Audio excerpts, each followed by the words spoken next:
Is that him, at our anniversary party? My wife's face went pale as she clutched her champagne flute. I didn't need to ask who she meant. My name is Daniel Morrison, 48 years old, co-founder of Vertex Solutions, a cybersecurity firm I built from a spare bedroom with nothing but a laptop and sleepless nights in Seattle. 10 years married to Isabel, 10 years of friendship with Grant, 10 years of believing I understood what commitment meant. Before we jump back in, tell us where you're tuning in from, and if this story touches you, make sure you're subscribed, because tomorrow I've saved something extra special for you. I watched the familiar figure moving confidently through our crowded living room, accepting congratulations for a marriage he'd been secretly undermining for months. The irony wasn't lost on me. What none of them knew, what Isabel herself had forgotten, was that our prenuptial agreement contained what my lawyer had called the nuclear option, a clause that would soon change everything. My focus remained steady as I raised my glass in acknowledgement across the room. Grant Marshall, my COO and supposed best friend, smiled back, oblivious to what I'd discovered 3 weeks earlier. I'd been patient, methodical, qualities that built my business and would now protect what was mine. Tonight was just another step in a plan already set in motion. I took a sip of champagne and let the bitter sweetness linger. The party buzzed around us, friends and colleagues celebrating a decade of marriage that had already fractured beneath the surface. The modern home we'd designed together on Mercer Island, glass walls and cedar beams overlooking Lake Washington, now felt like a stage set. Perfect for tonight's performance. "You okay?" asked Jeffrey, my older brother, appearing at my elbow, with concern etched across his features. "Never better," I replied, my voice level, just taking it all in. I'd been a fool, of course. The signs had been there for months, maybe longer. Isabel's sudden password changes on her phone, the networking events that ran mysteriously late, the way she and Grant found excuses to discuss quarterly projections alone behind closed doors. I hadn't wanted to see it. When you build a life with someone, when you trust them completely, your brain creates explanations for inconsistencies. She's stressed about the Morgan account. Grant's just being thorough with the financial reviews. The defensive part of your mind works overtime to maintain the reality you've invested in, until you can't ignore it anymore. 3 weeks ago, I'd returned early from a cybersecurity conference in Boston. My keynote had been moved up a day, allowing me to catch an earlier flight. I hadn't texted Isabel, thinking I'd surprise her. The surprise, as it turned out, was entirely mine. Our smart home system alerted me to movement on the property as my Uber approached. The notification showed the security camera feed from our driveway. Grant's Tesla was parked there, partially hidden behind Isabel's Range Rover, as if attempting discretion. Even then, I told myself it was work-related. We were in final negotiations with Morgan Financial, a deal that would double our company's valuation ahead of a potential acquisition. Grant and Isabel were likely reviewing the contract terms. I had the driver drop me at the end of our long driveway, deciding to walk the rest of the way. The early evening air was crisp, with the first hints of autumn, leaves beginning to turn on the maples lining our property. Our home was designed for views, walls of glass facing the lake and mountains beyond. As I approached from the garden path, I could see directly into our living room. They hadn't closed the blinds, they hadn't expected anyone to see. Isabel and Grant were on the sofa, her head on his shoulder, his arm around her. An intimate posture. That might have been explainable if not for what happened next. She turned her face up to his, and he leaned down to kiss her with the practiced ease of familiarity. I stopped in my tracks, my carry-on bag suddenly leaden beside me. The world narrowed to that single frame. My wife and my business partner, illuminated in our living room, betraying everything I thought we'd built together. I didn't confront them. Something cold and calculated took over as I watched them through the glass. I silently retreated down the garden path, called another Uber, and checked into the Four Seasons downtown. That night I barely slept, but I didn't rage either. Instead, I planned. The next morning I called my attorney, Patricia Wells. We'd been friends since college at Stanford, long before I founded Vertex. She'd helped draft our prenuptial agreement a decade ago, insisting on provisions I'd thought unnecessary at the time. Now I was grateful for her foresight. The infidelity clause is still active, she confirmed after reviewing the document. If proven, Isabel forfeits her claim to all business assets and intellectual property. Her share of personal assets would be limited to what she brought into the marriage, plus a predetermined settlement. And what would constitute proof? I asked, my voice steady. Documentation of the affair, photos, videos, text messages, witness testimony could help, but isn't sufficient on its own. I thanked her and began gathering evidence. First, I hired a private investigator, not to follow Isabel, but Grant. Keith Donovan was former FBI with a specialty in digital forensics. He was discreet, thorough, and expensive, worth every penny. I don't need you to tell me if it's happening, I explained during our first meeting at a coffee shop far from my usual haunts. I need irrefutable documentation that it is. Preparing and narrating this story took us a lot of time, so if you are enjoying it, subscribe to our channel. It means a lot to us. Now, back to the story. Over the next 2 weeks, Keith compiled a dossier while I maintained an outward appearance of normalcy. I returned home the day after discovering them, claiming my early arrival was a last-minute decision. Isabel seemed tense but relieved when I mentioned I'd gone straight to a hotel because of the late hour. "You should have called," she said, not quite meeting my eyes. "I would have waited up." "Didn't want to disturb you," I replied, watching her carefully. "How's the Morgan deal progressing?" "Grant thinks we're close." A flush crept up her neck at his name. "He's been really helpful with the contractual details." I nodded, letting the conversation drift to safer topics. Over the following days, I noticed how often Grant's name entered our conversations, how she checked her phone when it buzzed with notifications. The signs I'd been blind to were now painfully obvious. At work, I was cordial with Grant, discussing the Morgan acquisition and other business matters as if nothing had changed. He seemed slightly nervous around me at first, perhaps worried. I suspected something, but relaxed as days passed without confrontation. "We should celebrate when this deal closes," he suggested after a particularly productive meeting. "Maybe dinner at your place?" Isabel mentioned wanting to try out that new recipe she learned. The casual mention of conversations with my wife that I hadn't been privy to sent a cold spike through me, but I kept my expression neutral. "Sounds perfect. Let's plan for it." Meanwhile, Keith was building an airtight case. Security camera footage from hotels where they'd met, text message records obtained through means I deliberately didn't inquire about, credit card statements showing dinners and gifts during times Isabel had claimed to be elsewhere. Most damning was the evidence from our home security system.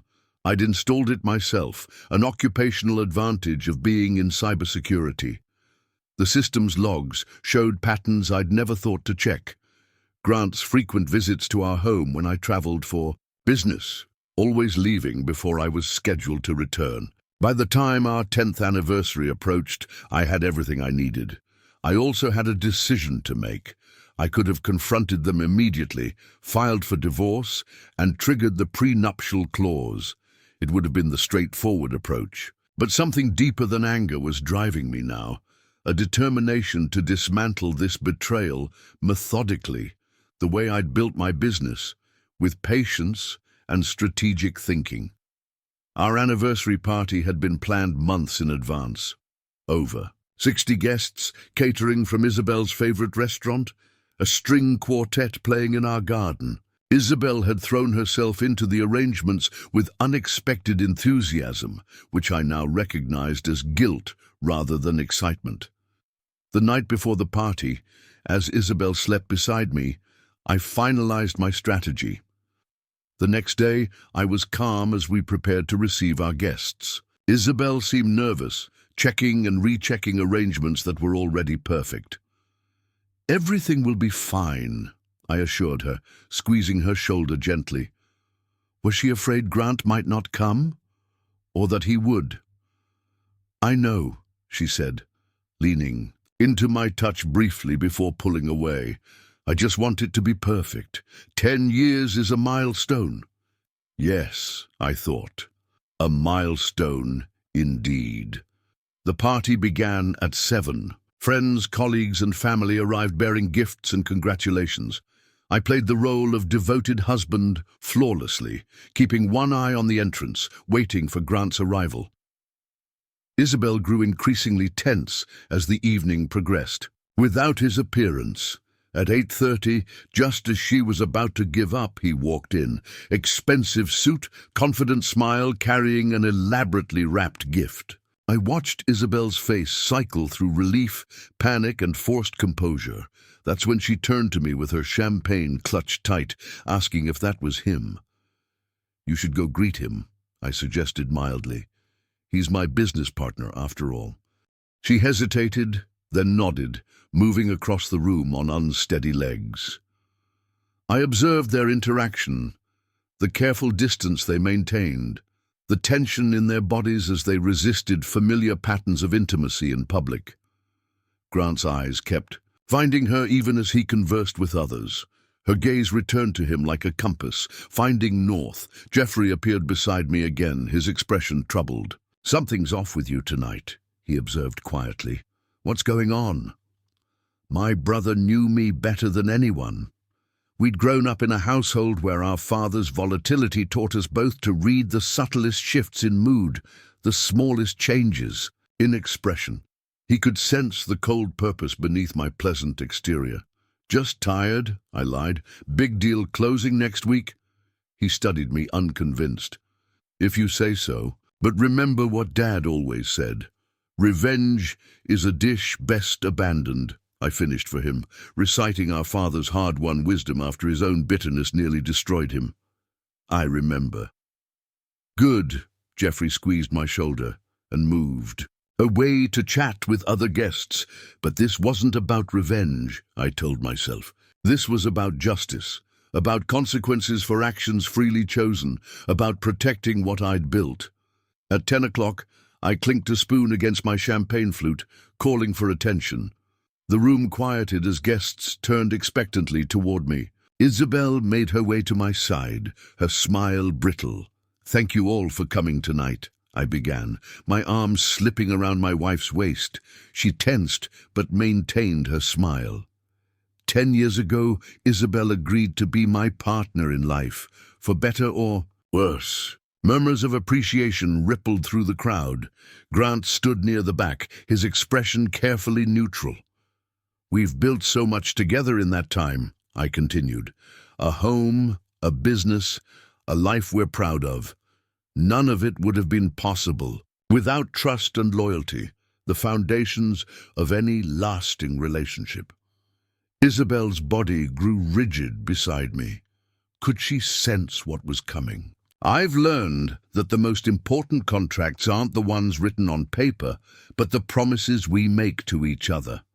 Though sometimes—" I paused, meeting Grant's eyes across the room. "The written ones matter too." Confusion flickered across several faces in the audience. I raised my glass higher, to my wife Isabel, and to the binding agreements that protect everything we value. It wasn't what anyone expected from an anniversary toast. Isabel turned to me, question and fear mingling in her eyes. I simply smiled and sipped my champagne as scattered applause filled the awkward silence. The party continued, but with an undercurrent of tension. I circulated among guests, accepted congratulations, and watched as Isabel and Grant carefully avoided prolonged interaction. Round 11, people began to leave. Grant approached us near the door, that expensive gift still in his hands. "Wonderful party," he said, his confidence slightly diminished. "I should get going. Early meeting tomorrow about the Morgan deal." "The Morgan deal," I repeated thoughtfully.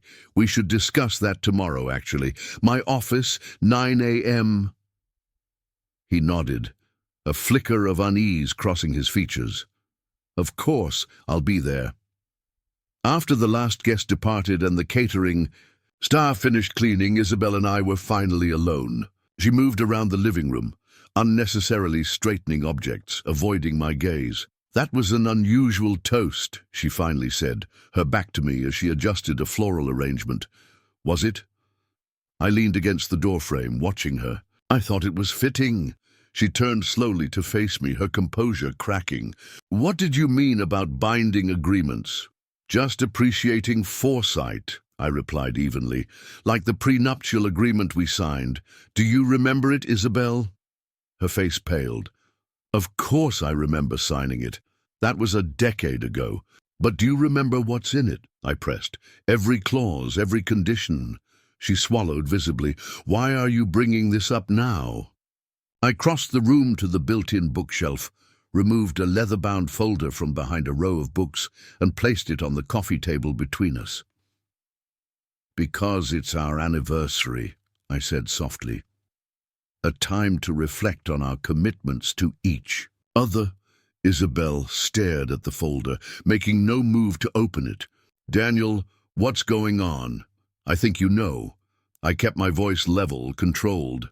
"The question is, what happens next?" Her eyes filled with tears. Whether from guilt, fear, or some combination, I couldn't tell. "I don't understand what you're saying." "I think you do." I opened the folder, revealing the prenuptial agreement we'd signed a decade earlier. Section 7, paragraph 3, the infidelity clause. Her face crumpled. "Daniel, I know about you and Grant, Isabel." The words hung in the air between us, finally spoken aloud. "I've known for weeks." She sank onto the sofa, no longer trying. "To maintain the pretense." "How? Does it matter?" I remained standing, keeping the physical and emotional high ground. "What matters is what happens now." "Are you—" She hesitated, "filing for divorce?" "I'm evaluating my options," I replied, closing the folder. "Just as you evaluated yours when you decided to sleep with my business partner." She flinched as if I'd struck her. "It wasn't planned, it just happened." The same words everyone says, I thought, as if passion negated choice, as if emotions overwrote responsibility. "Nothing just happens, Isabel. You made choices repeatedly, knowing the potential consequences." "I never meant to hurt you," she whispered, "and yet here we are," I observed. "Tomorrow, I'm meeting with Grant to discuss the company's future. I suggest you use that time to decide what you want yours to look like." I turned and walked upstairs to our bedroom, leaving her alone with the opened prenuptial agreement. The infidelity clause highlighted in yellow, impossible to miss or deny. As I prepared for bed, I heard her crying downstairs. The sound should have moved me, should have awakened some remnant of the love I'd felt for a decade. Instead, I felt only a cold clarity. The game was in motion, the pieces were arranged. Now it was time to see how they would play. The next morning I rose early, dressed in my best suit, and left before Isabel awakened, or emerged from the guest room where she'd eventually retreated. The drive to Vertex headquarters in downtown Seattle was familiar, almost meditative. Rain tapped against the windshield, the city's signature weather matching my mood. Our offices occupied 3 floors of a sleek high-rise with views of Elliott Bay. I designed the space myself, emphasizing transparency and openness. Glass-walled conference rooms, collaborative workspaces, few barriers between departments. Ironic, considering the secrets that had festered beneath this transparent facade. By 8:30, I was at my desk reviewing the Morgan acquisition paperwork. The deal would indeed double our valuation. positioning us perfectly for either expansion or acquisition ourselves. Grant had been instrumental in structuring the financial aspects. I couldn't deny his business acumen, whatever his personal failings. My assistant Rachel brought coffee and a concerned look. "Everything okay? I heard the anniversary party was last night." "It was illuminating," I replied with a small smile. "Is the conference room ready for my 9 o'clock with Grant?" "All set. Do you need anything else?" "Yes, please ask Patricia Wells to join us. She should be arriving shortly." Rachel's eyebrows rose slightly. Everyone knew Patricia was my personal attorney, not the company's counsel, but she nodded and withdrew without comment. Patricia arrived at 8:45, elegant and focused as always. Her silver-streaked dark hair was pulled back in a severe bun that emphasized her sharp cheekbones and penetrating eyes.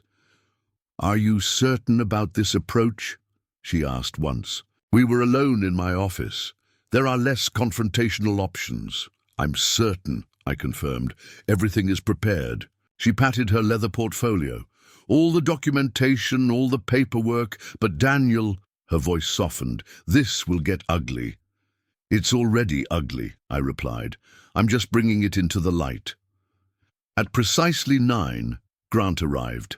Through the glass walls, I watched him greet people as he made his way toward the conference room. Confident, charismatic, completely unaware of what awaited him. He'd built a reputation as a financial wizard, the perfect complement to my technical expertise. We'd been called the brain and the calculator in industry profiles. Now I wondered how much of our success he attributed to himself, how much he felt entitled to take. Grant's smile faltered slightly when he entered the conference room and saw Patricia seated beside me. "I didn't realize we were involving legal today," he said, setting his laptop on the table. "Patricia's input is valuable for what we're discussing," I replied, gesturing for him to sit. "Coffee?" He declined with a shake of his head, wariness replacing his usual easy confidence. "Is there a problem with the Morgan paperwork?" "Not with Morgan, no." I opened my laptop and turned the screen toward him. On it was a hotel security camera image, grainy but unmistakable, Grant and Isabel entering a room at the Olympic Hotel downtown. The timestamp showed 3 weeks earlier, during my conference in Boston. Grant's face drained of color. For several seconds he said nothing, frozen in the act of reaching for his water glass. "I don't understand," he finally managed, though his expression said otherwise. "I think you do." I swiped to the next image, another hotel, another date, then text message screenshots, credit card statements, the evidence Keith had compiled, laid out in damning sequence. Grant's shock gave way to calculation. I could almost see him weighing options, considering angles, looking for leverage.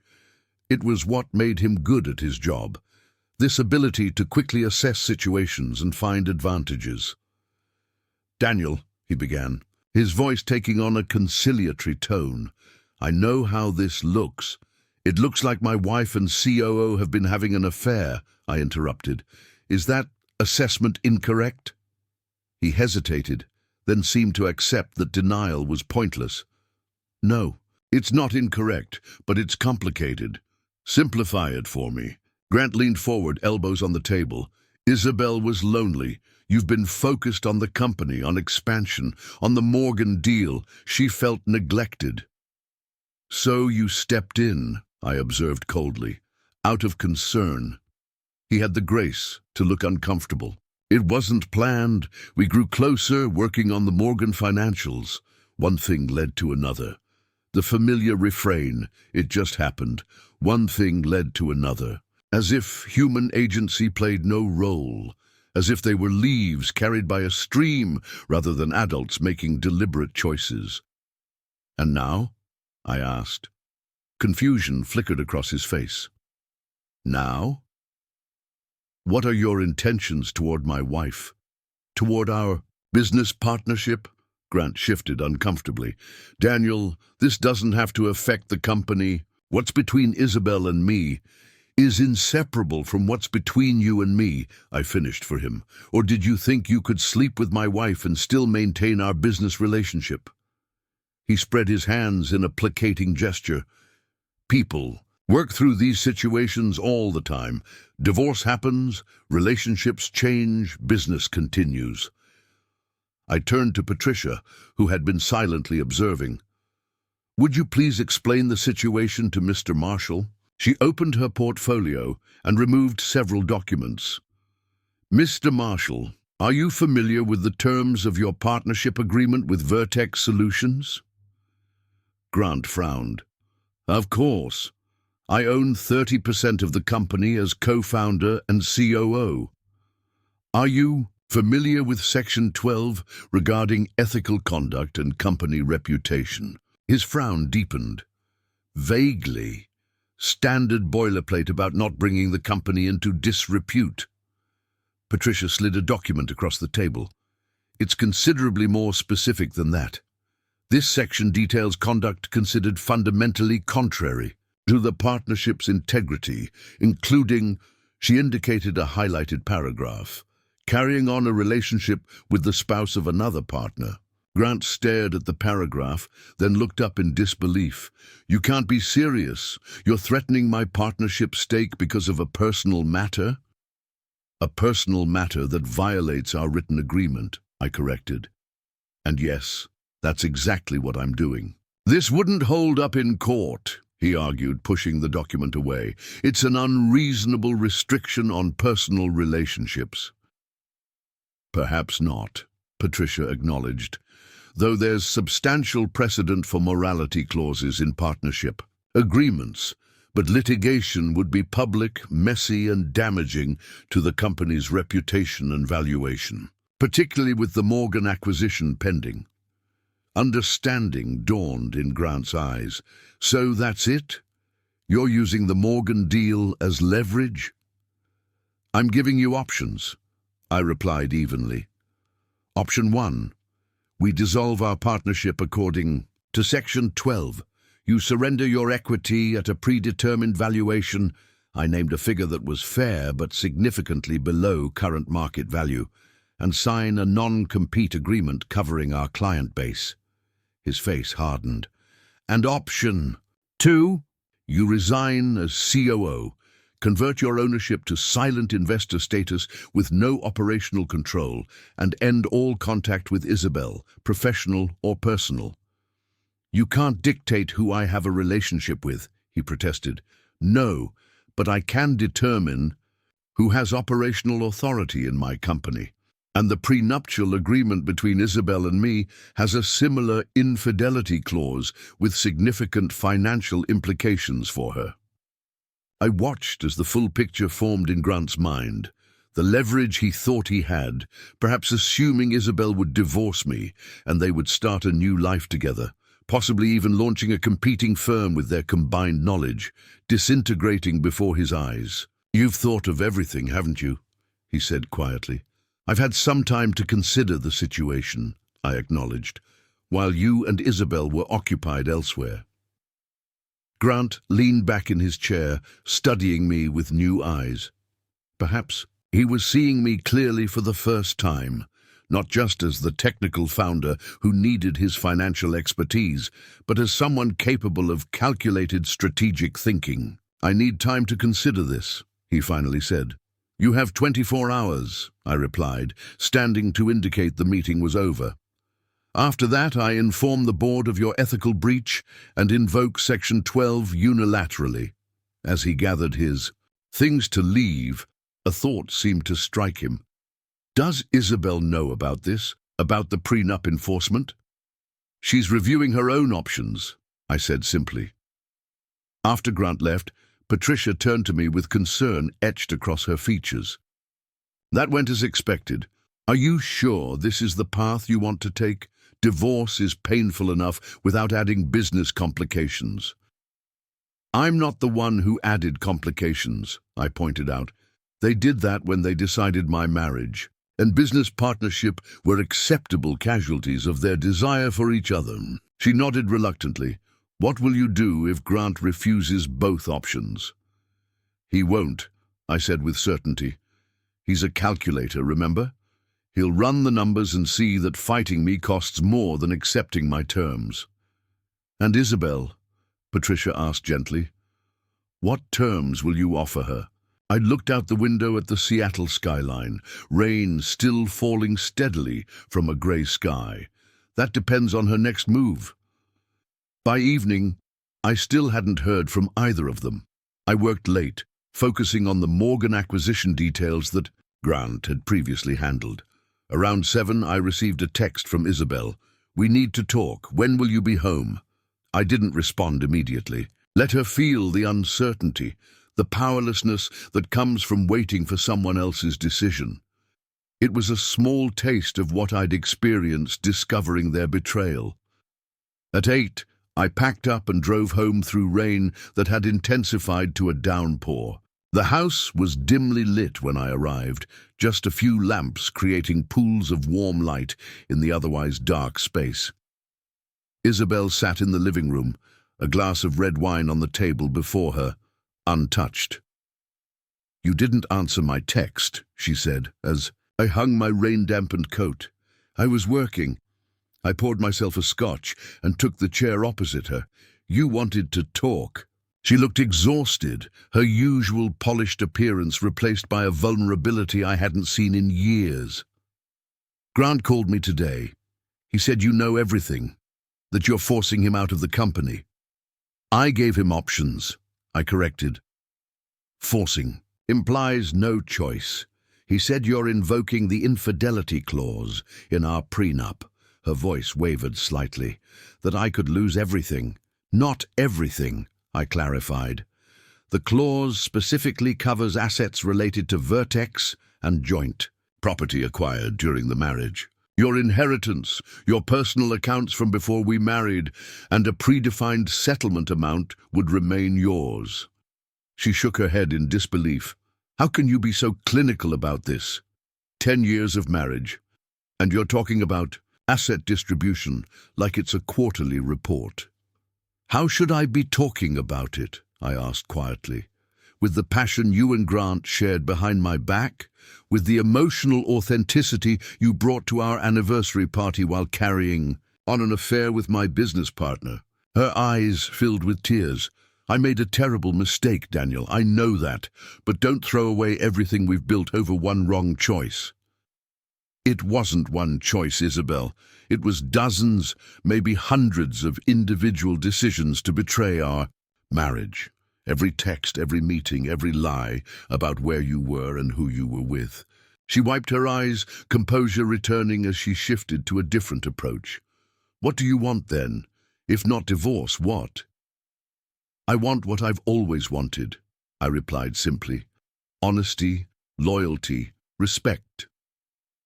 And you think those can be rebuilt? I considered the question seriously. Could they be? Or was this marriage already dead, kept animated only by the momentum of shared history and intertwined assets? I don't know, I admitted. But I know they can't be rebuilt on ultimatums and legal threats. Those are just the consequences of choices already made. Isabel nodded slowly, seeming to arrive at a decision. I want to try, she said finally, to rebuild, to earn back your trust if that's even possible. And Grant? It's over, she said firmly. It was a mistake from the beginning. I was flattered by his attention when I felt invisible to you, but it was never something that would last. I studied her face, searching for sincerity or calculation. This was the woman I'd loved for a decade, whose thoughts I once believed. I could read like familiar text. Now she was a mystery to me, capable of deceptions I hadn't imagined.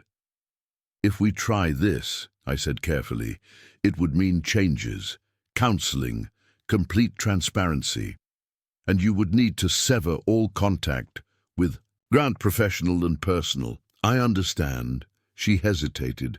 What will happen with Grant and the company? That's between Grant and me, I replied, a separate issue from our marriage. She accepted this with a nod, though I could see she was curious about what terms I'd offered him. So what now? Now you decide what you want more. A chance to rebuild our marriage, or whatever future you imagined with Grant. This was the central question, the one I needed answered before I could determine my own path forward. Had their affair been a meaningless diversion born of opportunity and flattery, or something deeper that would inevitably resurface? "I want our marriage," she said without hesitation. "I made a terrible mistake with Grant, but you're the one I want a future with." I nodded, neither accepting nor rejecting her declaration. I need time to process everything. We both do. We talked for another hour, more honestly than we had in months, perhaps years.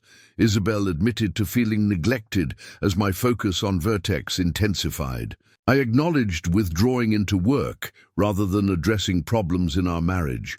Neither excused her affair, but the context helped me understand the vulnerability Grant had exploited.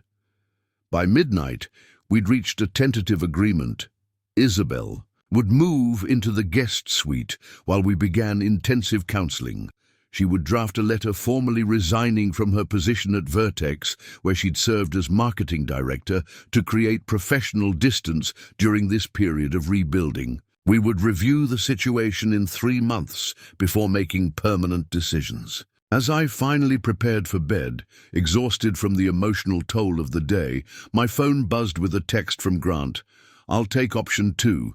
Silent investor, no contact with Isabel. Paperwork tomorrow." Just as I'd predicted, he'd calculated the costs and benefits, determining that a guaranteed return on his Vertex investment outweighed whatever he'd imagined building with Isabel. His choice confirmed what I'd suspected. Their affair had been about opportunity and ego, not deep emotional connection. I replied with a simple confirmation and set my phone aside, suddenly bone-tired but oddly at peace. The path ahead would be difficult, the wounds deep and slow to heal, but at least now everything was in the open. The secrets exposed, the choices clear. As I drifted towards sleep, I reflected on the strange journey that had brought me here. From the moment I saw them through the glass walls of my home, a fitting metaphor for the transparent bubble of deception they'd constructed, to this point of painful clarity. I'd built Vertex on the principle that security comes from vigilance, from identifying vulnerabilities before they can be exploited. Yet I'd failed to apply that same vigilance to my most important relationship, assuming that love and history provided all the protection needed. Now I knew better. Tomorrow would bring paperwork and legal formalities, the reduction of complex human emotions to paragraphs and clauses. Beyond that lay the harder work of determining whether what remained was worth salvaging. But for tonight, I had done what was necessary. I had protected what was mine, and created consequences for those who had thought me too distracted or too trusting to notice their betrayal. The prenuptial agreement, forgotten by Isabel but meticulously preserved by me, had performed its intended function, not just protecting assets, but ensuring that violations of trust carried tangible costs. Whether our marriage survived remained to be seen, but I would face that question on my terms, with clear eyes and a renewed appreciation for the power of foresight. The morning after our anniversary party, I woke before dawn. Sleep had been elusive, coming in short bursts between periods of strategic planning. Outside, Seattle's persistent rain tapped against the windows like a metronome, steady and relentless. I found it oddly comforting, a constant in a world suddenly filled with variables. Isabel had retreated to the guest bedroom sometime around 2 in the morning after our tense conversation about the prenuptial agreement's infidelity clause. I hadn't stopped her. The physical distance between us merely acknowledged the emotional chasm that had already formed. I showered and dressed with deliberate care. Charcoal suit, crisp blue shirt, the subtly patterned tie Isabel had given me last Christmas. Armor for the confrontation ahead. As I knotted the tie, I caught my reflection in the bathroom mirror. The man staring back looked composed, determined. Only the tightness around his eyes betrayed the turmoil beneath. By 6:30, I was in my home office reviewing documentation Patricia had prepared. The infidelity clause in our prenuptial agreement was unambiguous, drafted by one of Seattle's top family law attorneys at Patricia's insistence. At the time, I'd considered it excessive. Isabel and I were deeply in love, committed to building a life together. The clause seemed like an unnecessary safeguard against a scenario I couldn't imagine occurring. In marriage and business, protect what matters before you need to, Patricia had advised. Hope for the best, but document for reality. Her foresight had proven invaluable. Now I had options where I might otherwise have had none. I heard Isabel moving around upstairs, preparing for the day ahead. We'd both have to navigate the company's headquarters today. She as marketing director, me as CEO, Grant as COO. A complex choreography of pretense while the ground shifted beneath us all. My phone buzzed with a text from Patricia. Documents. Ready? Meeting confirmed with Newman at 11 a.m. James Newman was Vertex's corporate counsel. He'd need to review any changes to the partnership agreement if Grant accepted either of my proposed options. I confirmed the appointment and set my phone aside just as Isabel appeared in the doorway. She looked exhausted, her usual polished appearance dulled by a night of limited sleep and abundant worry. Still beautiful, that hadn't changed. What had changed was how I saw her. The woman I'd trusted implicitly was now an uncertainty, a risk factor to be managed. "You're leaving early," she observed, watching me gather documents into my briefcase. Meeting with James and Patricia at 11, preparation beforehand. I kept my tone neutral, informational. "You should take the day off, process everything." She shook her head. "I can't just hide at home. The Morgan presentation is tomorrow. The marketing materials need final approval." Of course, Isabel was nothing if not professional. Even with her marriage and financial security hanging in the balance, she wouldn't abandon her responsibilities. It was one of the qualities that had attracted me to her in the first place. Her dedication, her refusal to give less than her best. "Your choice," I said with a shrug. "Grant will be there." Her composure faltered momentarily. "I know. I'll manage." "Will you?" I studied her face carefully. "After last night's revelations, can you work alongside him knowing what's at stake?" "I've been doing it for months," she pointed out, a flash of defiance in her eyes. "Only, now the pretense is different." The statement landed like a slap. A simple acknowledgement of how long the deception had been maintained, how comfortably she'd worn the mask of devoted wife while pursuing a relationship with my business partner. "Yes," I said coldly, "only now I'm aware of the performance." Isabel looked away first, her momentary defiance fading. "Daniel, we need to talk about this more fully, about what happens next." "We will, after I meet with Grant and determine how the business side of this equation resolves." She nodded reluctantly. "Will you tell me what options you've given him when it's finalized?" I closed my briefcase with a definitive click. "For now, focus on the Morgan materials. That deal still matters to the company, regardless of personal complications." I moved past her toward the door, maintaining a careful distance. The scent of her perfume, the same she'd worn since our early dating days, triggered a complex cascade of emotions I wasn't ready to process. Nostalgia, betrayal, desire, anger, all tangled in an inconvenient knot that lodged beneath my sternum. "Daniel," she called as I reached the front door. I paused without turning. "I'm sorry, more than I can express." I nodded once, acknowledging her words without accepting them, and stepped out into the rain. The drive to downtown Seattle took Longer than usual, morning traffic compounded by construction on the I-90 bridge. I welcomed the delay, using the time to mentally rehearse the upcoming conversation with Grant, anticipating his arguments, preparing counterpoints, identifying vulnerabilities in my position that he might exploit. By the time I pulled into my reserved space at Vertex headquarters, I felt centered, focused. The tightness in my chest had receded, replaced by a cool clarity that had served me well in business negotiations throughout my career. Our offices occupied 3 floors of a glass tower overlooking Elliott Bay.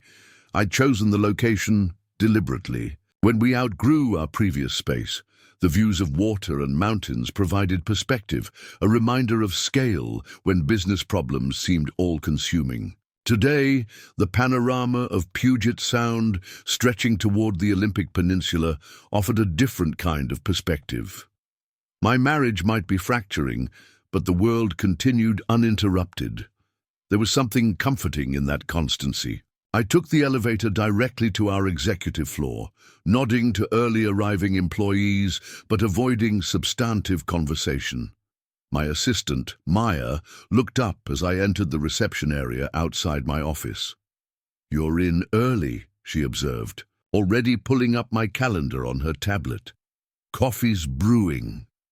"Thanks," I said, genuinely appreciative of her efficiency. "Any changes to my schedule?" Mr. Marshall called. Asked if he could move your 9 o'clock to 8:30. I told him I'd check with you. So, Grant was eager to address the situation. "Interesting. That's fine. Send him in as soon as he arrives." Maya nodded, then hesitated. "Is everything all right, Daniel? You seem fine," I interrupted gently. "Just focused on the Morgan presentation tomorrow. It's a significant opportunity." She accepted this explanation without further questions, her professionalism overriding curiosity, another quality I valued in the people I surrounded myself with. In my office, I arranged documents on my desk with methodical precision: the partnership agreement, the evidence of Grant's affair with Isabel, the proposed restructuring options. Physical artifacts of betrayal and its consequences, laid out like exhibits in a silent prosecution. At precisely 8:25, Maya's voice came through the intercom. "Mr. Marshall is here." "Send him in," I replied, straightening in my chair and schooling my features into neutral attentiveness. Grant entered with his characteristic confidence, though I detected a slight tension in his shoulders, a wariness in his eyes that hadn't been there yesterday. He wore a tailored grey suit that probably cost more than most of our developers earned in a month. Image had always mattered to Grant, how he was perceived, the impression he created. "Daniel," he began, taking the seat across from me without waiting for an invitation. "Thanks for seeing me early." I simply nodded, letting the silence expand. Between us, a negotiation tactic Grant himself had taught me years ago: let the other person fill uncomfortable silences, potentially revealing more than they intended. He shifted slightly in his chair. "I've been thinking about our conversation yesterday, about the options you presented." And I kept my tone neutral, my expression unreadable. "They're both unacceptable in their current form." He leaned forward, elbows on his knees. "But I think we can find a middle ground that addresses your concerns while preserving the value I bring to Vertex." I raised an eyebrow, genuinely curious about what leverage he thought he had. "I'm listening." "The Morgan deal is critical to our growth strategy," he began. "You know it, I know it. It's the foundation for either our expansion plans or a potential acquisition at maximum valuation." I nodded. This was objectively true, though irrelevant to our current situation. "I structured that deal," Grant continued. "I have the relationship with Morgan's CFO. Pull me from the negotiations now, days before signing, and you risk the entire acquisition." It was a reasonable argument, one I'd anticipated. "Go on." "I propose a modified version of your second option. I transition to silent investor status after the Morgan deal closes, say 30 days from now. During that period, I focus exclusively on finalizing the acquisition. No contact with Isabel, professionally or personally. After closing, I step back completely from operations but retain my equity stake. He delivered this with the smooth confidence of a man accustomed to getting his way through a combination of charm and logical argument. In another context, I might have admired the approach. And what guarantee do I have that you'll maintain distance from Isabel during this transition period? I asked. Grant spread his hands. My word as a businessman. Plus, I recognize the legal leverage you have with the partnership agreement. It's in my financial interest to comply. I leaned back in my chair, studying him. The man across from me had been my business partner for 7 years, my friend for 10. We'd built Vertex together, turning my technical expertise and his financial acumen into a company valued at over $200 million.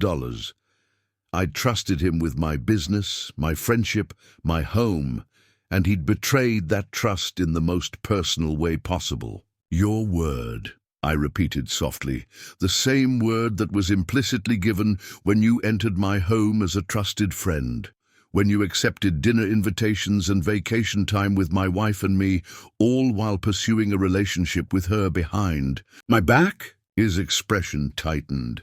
That was personal, Daniel. This is business. They're inseparable, I countered. You made them so when you chose to sleep with my wife. Grant's facade of reasonable negotiation cracked slightly. Look, what happened with Isabel was complicated. We didn't set out to hurt you. If you say it just happened, I will throw you out of this office myself, I interrupted, my voice deadly quiet. Nothing just happens between adults. Choices are made, repeatedly, with full awareness of potential consequences. He closed his mouth, reconsidering his approach. Fair enough. Choices were made, poor ones. But now we have a choice about how to move forward in a way that doesn't destroy what we've built.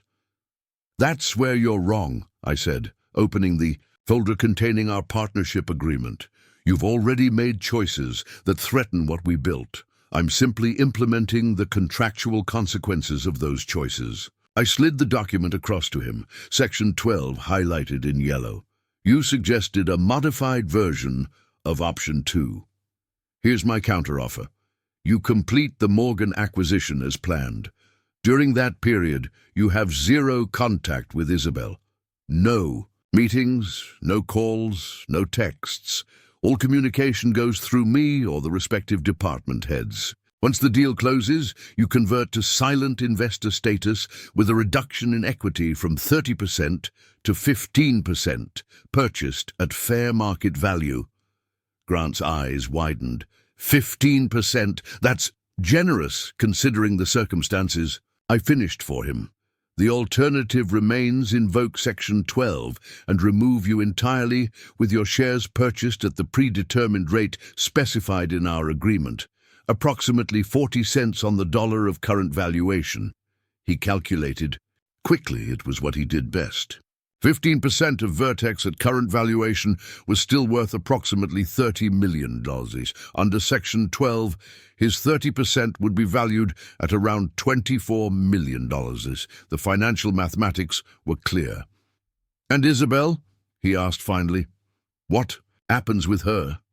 That's between my wife and me, I replied, emphasizing the possessive.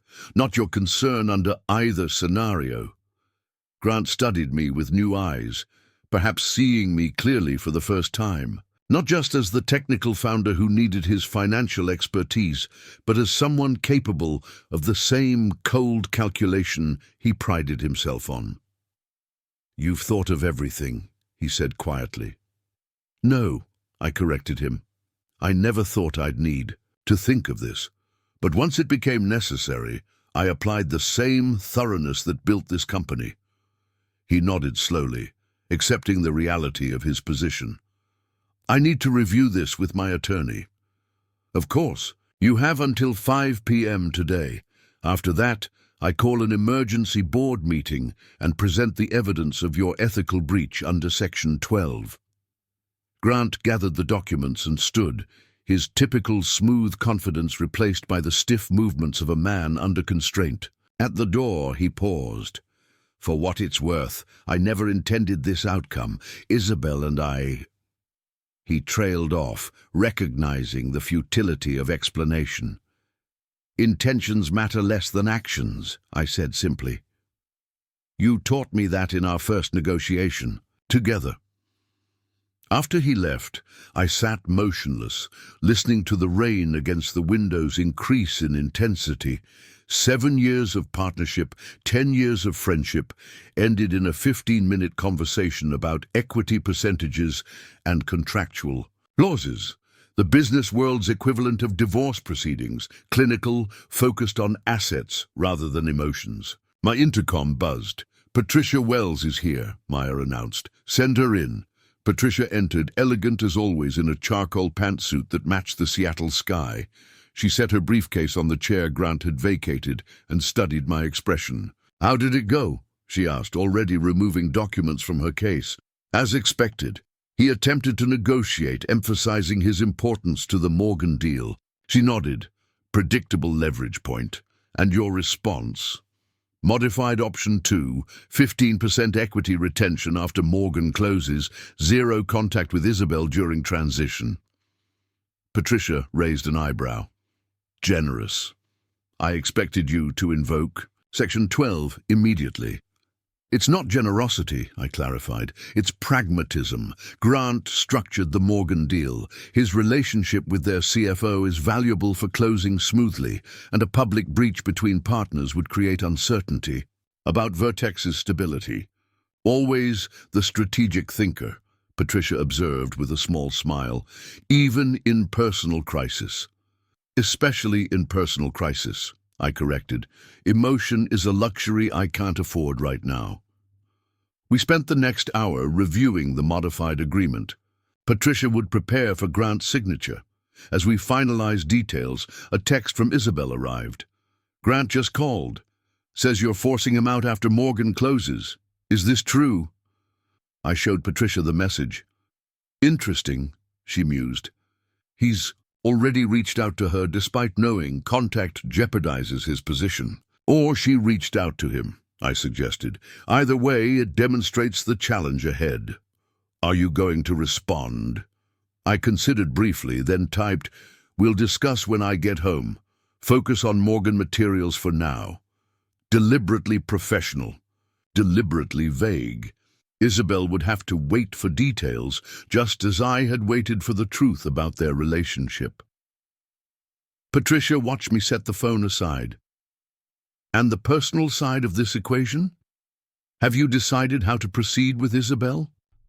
It was the question I'd been avoiding since discovering the affair 3 weeks ago. The business solution was straightforward, protected by contracts, governed by clear principles of value and consequence. The marriage was messier, tangled with a decade of shared history, with love that had been real, even if now obscured by betrayal. I haven't decided, I admitted. Last night she indicated wanting to rebuild. Said the affair with Grant was a mistake, something that would never have lasted. Do you believe her? I sighed, looking out at the rain-blurred skyline. I believe she regrets the consequences. Whether she regrets the actions themselves, that's less clear. Patricia nodded thoughtfully. In my experience, genuine remorse is rare without genuine consequence. People regret getting caught more than the underlying betrayal. Cynical, but often accurate, I acknowledged. Not cynical, she corrected, realistic. And speaking of realistic assessments, we should prepare for the possibility Grant refuses your terms and challenges Section 12. We spent the next hour wargaming potential scenarios, identifying vulnerabilities in our position and strengthening our documentation. By the time Patricia left for her next appointment, we had contingency plans for every reasonable challenge Grant might raise. The remainder of the morning passed in a blur of routine business matters. Review of the Morgan presentation materials, meetings with development teams about upcoming security features, a conference call with potential investors. I moved through these tasks with outward focus and efficiency, though part of my mind remained fixed on the personal drama unfolding beneath the professional surface. At 12:30, I declined Maya's offer to order lunch and instead walked 3 blocks to a small Japanese restaurant I frequented when needing quiet reflection. The hostess recognized me, leading me to my preferred corner table without conversation. I ordered tea and sashimi, then sat watching rain create patterns on the window beside me. My phone buzzed with an email notification, Grant's attorney requesting clarification on specific terms of the proposed agreement. I forwarded it to Patricia without comment. The negotiation dance had begun. As I sipped my tea, a memory surfaced unexpectedly.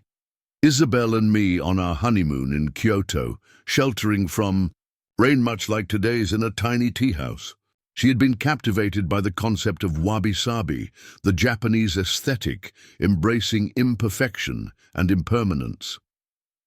"There's something beautiful about accepting that nothing lasts forever," she'd said, her fingers intertwined with mine.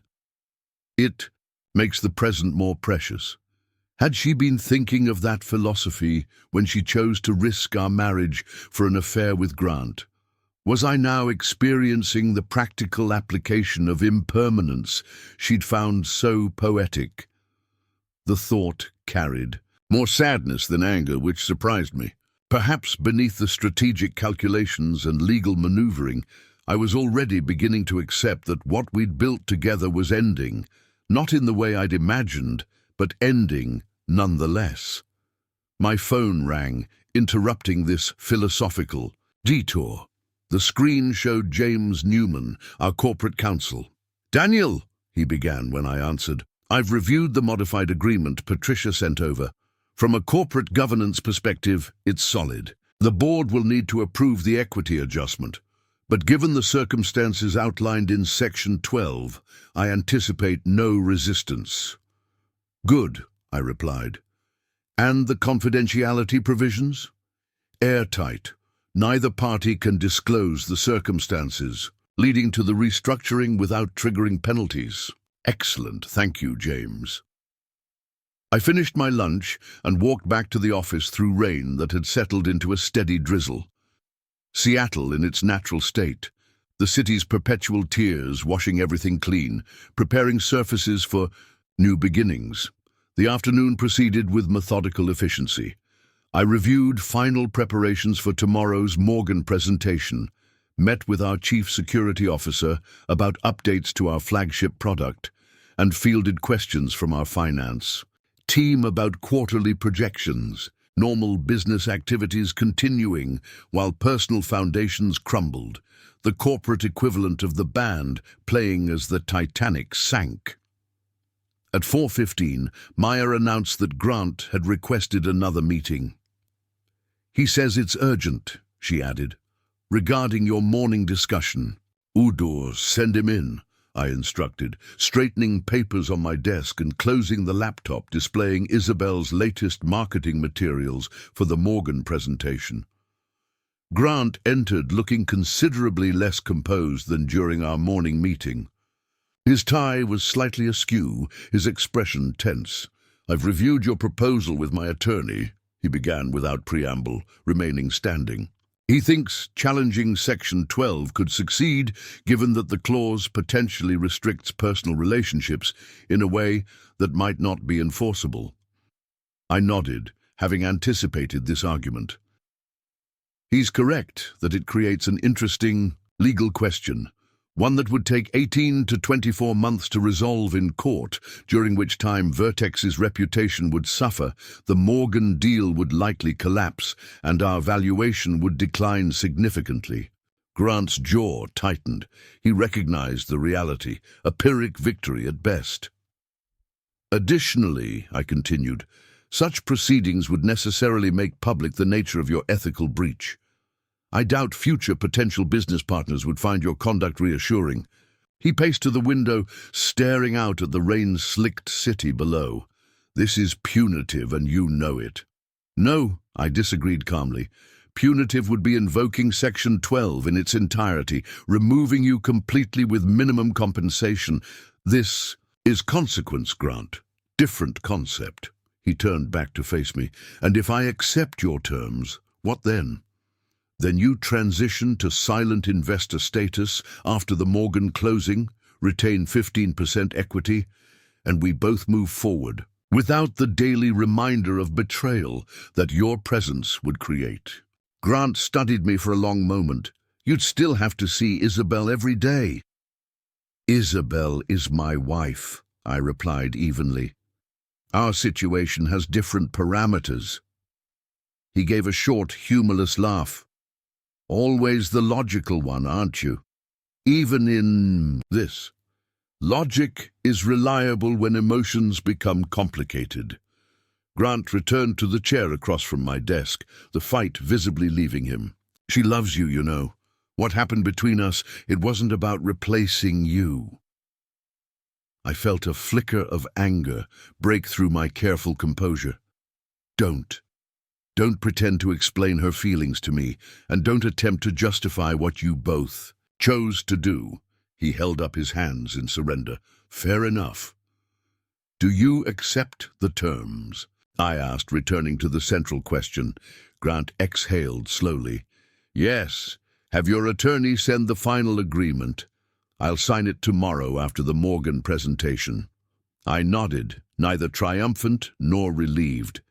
This was simply the resolution of one aspect of a complex problem, the business side addressing professional consequences for personal actions. "One request," Grant added as he stood to leave. "I'd like to deliver my portion of the Morgan presentation as planned. It's important to me to finish this properly." I considered briefly. The Morgan team was expecting to hear from both of us. My technical expertise and Grant's financial projections, creating a comprehensive picture of the acquisition benefits. Changing that expectation at the 11th hour could create unnecessary questions. "Agreed," I said finally. "We present as planned, one last professional collaboration." After Grant left, I sat motionless, absorbing what had just occurred. A partnership that had built a $200 million company was effectively ending, transformed into a silent investment relationship. The friendship that preceded it was already gone, sacrificed to desire and poor judgment. My phone buzzed with another text from Isabel. "We'll be working late on Morgan materials. Don't wait up." The timing immediately after Grant's departure seemed suspicious. Were they meeting to discuss the situation, planning some counter-strategy? My trust was so thoroughly eroded that every action now appeared potentially deceptive. I replied simply, "Understood. We'll talk tomorrow after the presentation." Shifting focus from problems I couldn't immediately solve, I turned to final preparation for tomorrow's Morgan meeting. The technical aspects of the presentation were solid, our security solutions addressing exactly the vulnerabilities Morgan had identified in their existing infrastructure. The financial projections Grant had prepared showed a clear ROI within 18 months. By 7 o'clock, I'd reviewed every slide, anticipated potential questions, and prepared comprehensive responses.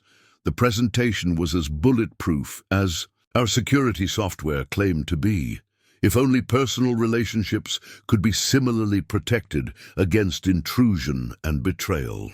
I gathered my things and headed home through rain that had finally tapered to a fine mist. The house was dark when I arrived, confirming Isabel's late work claim was at least plausible. I moved through the quiet rooms, the silence amplifying thoughts I'd suppressed throughout the day. In our home office, I opened the safe behind a landscape painting, a security measure that now seemed ironic given my professional focus on protection, and removed a thick folder containing our prenuptial agreement. I spread the document on the desk, reading through provisions I'd reviewed only superficially a decade ago. The infidelity clause was indeed comprehensive, written with precision by attorneys who understood how to create enforceable consequences. If invoked in full, Isabel would retain her pre-marriage assets and a modest settlement, but forfeit any claim to Vertex equity or our joint properties. It was a powerful lever, perhaps too powerful. Did I want to deploy it fully? Did I want to punish rather than resolve? The line between justice and vengeance was thin, easily crossed in moments of pain. I closed the folder without reaching a decision. Tomorrow would bring the Morgan presentation, a professional culmination that would determine Vertex's future trajectory. Personal determinations could wait until that business was concluded. In the kitchen, I poured a glass of the Macallan 18. Isabel and I had been saving for special occasions. This wasn't celebratory, but it certainly qualified as significant. I carried the scotch to our back patio, protected from the lingering drizzle by an extended roof. Sitting in darkness, broken only by security lighting along the property's edge, I considered the strange symmetry of my situation. I'd built Vertex on principles of security and trust, creating systems people could rely on to protect their most valuable assets. Yet my own most valuable relationships had proven vulnerable to the oldest security breach in human experience: betrayal by those closest to you. The irony wasn't lost on me.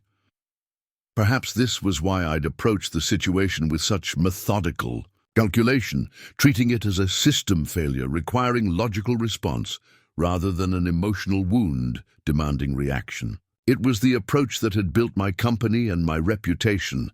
Now it would guide me through rebuilding or ending my marriage. My phone buzzed with an email from Patricia containing the finalized agreement for Grant's signature. I reviewed it quickly, noting her meticulous attention to detail. Every contingency addressed, every loophole closed, every consequence clearly defined. "Approved," I replied. "Thank you." Tomorrow would bring resolution on one front, with Grant's transition to silent investor status. The Morgan presentation would proceed as planned, maintaining the professional facade while personal foundations shifted beneath.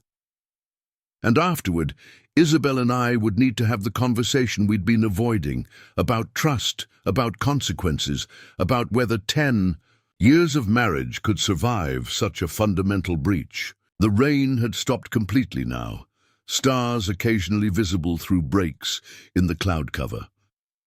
I finished my scotch and went inside, climbing the stairs to our bedroom, a space that now felt like contested territory rather than shared sanctuary. As I prepared for bed, my phone buzzed one last time. A text from an unknown number. "This isn't over. She deserves better than your cold calculations." Grant, clearly, using a different phone to avoid documentation. His message confirmed what I'd suspected. Despite agreeing to my terms, he hadn't accepted them internally. The game was still in play, the pieces still moving. I didn't respond. Instead, I set the phone aside and lay down in the center of the bed, claiming the space physically, even as I wondered whether the relationship it represented still existed in any meaningful way. Tomorrow would bring clarity on multiple fronts. The Morgan presentation, Grant's signed agreement, and finally the conversation with Isabel that would determine whether our marriage could be salvaged or was already beyond repair. As I drifted towards sleep, one thought provided unexpected comfort. Whatever happened next would be according to terms I had defined, with full awareness of my options and their consequences. I had protected what mattered most, my company, my financial security, my dignity, through foresight and strategic thinking. The emotional landscape remained uncertain, the personal costs yet to be fully calculated.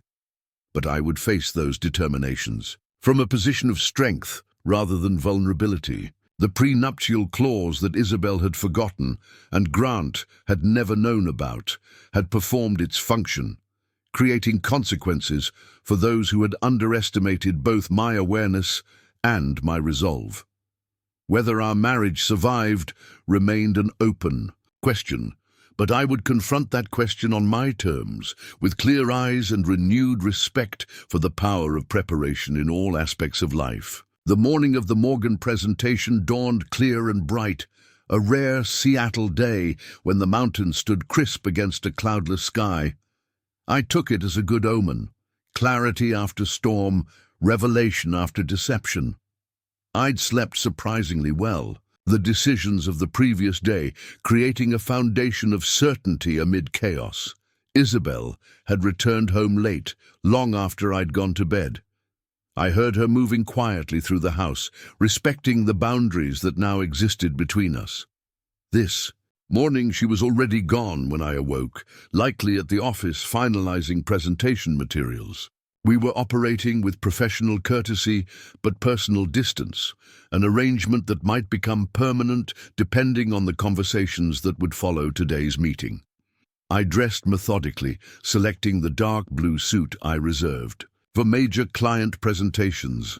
The familiar ritual calmed me, each step, shower, shave, dress, bringing me closer to the business-like detachment I would need to navigate the day ahead. The Morgan acquisition represented Vertex's largest deal to date, potentially doubling our valuation and positioning us for either significant expansion or a lucrative acquisition ourselves.